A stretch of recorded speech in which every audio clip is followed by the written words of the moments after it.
The Power of Now, Chapter 8, Enlightened Relationships. अध्याय 8, प्रकाशमान संबंध. अध्याय 8 एकार्ट टोले आपल्या जीवनातील अत्यंत महत्वाची शिकवण देतात. संबंधामध्ये उपस्थित राहण्याची कला. बहुतेक लोक विचार करतात की नातेसंबंध म्हणजे फक्त दुसऱ्या व्यक्तीशी संवाद साधणे, वेळ घालवणे आणि प्रेम व्यक्त करणे. पण एकार्ट टोले सांगतात की खरे नातेसंबंध आपल्या आतल्या जागरूकतेच्या पातळीवरून सुरू होतात.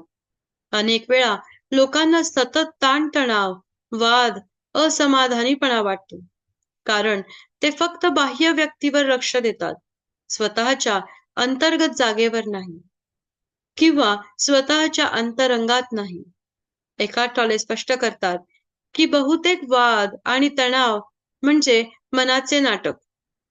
आपण दुसऱ्याला बदलू इच्छितो किंवा त्यांच्यापासून अपेक्षा ठेवतो. जेव्हा ही अपेक्षा पूर्ण होत नाही, तेव्हा राग, दुःख किंवा निराशा निर्माण होते.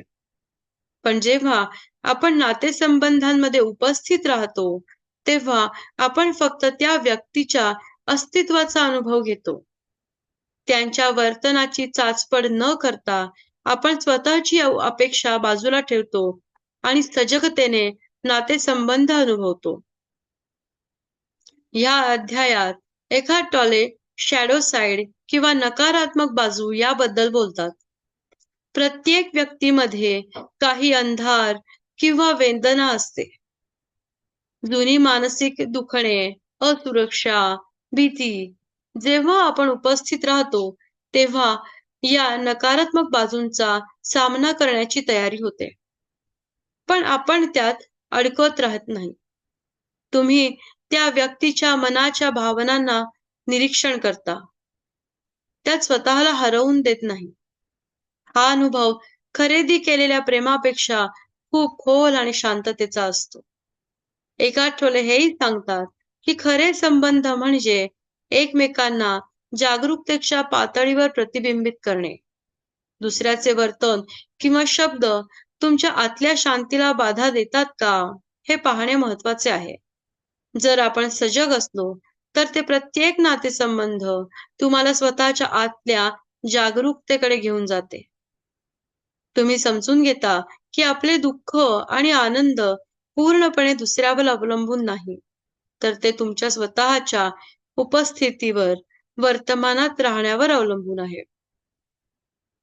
एकार्ट टोले पुढे सांगतात की सत्यापासून प्रेम म्हणजे जबरदस्ती किंवा अपेक्षा न ठेवता फक्त दुसऱ्याच्या अस्तित्वाचा अनुभव घेणे आहे. जेव्हा आपण हे शिकतो, तेव्हा नातेसंबंध प्रकाशमान होतात. आपल्याला दिसते की वाद किंवा ताण यांचा खरा स्रोत दुसऱ्यात नाही, तर आपल्यातील अचेतन मन हे आहे.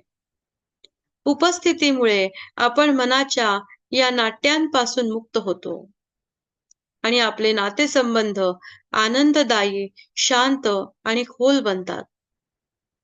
शेवटी अध्यायाचा मुख्य संदेश असा आहे की नातेसंबंध म्हणजे फक्त बाह्य संपर्क नाही, तर ते आपल्या आतील जागरूकतेचे प्रतिबिंब आहेत.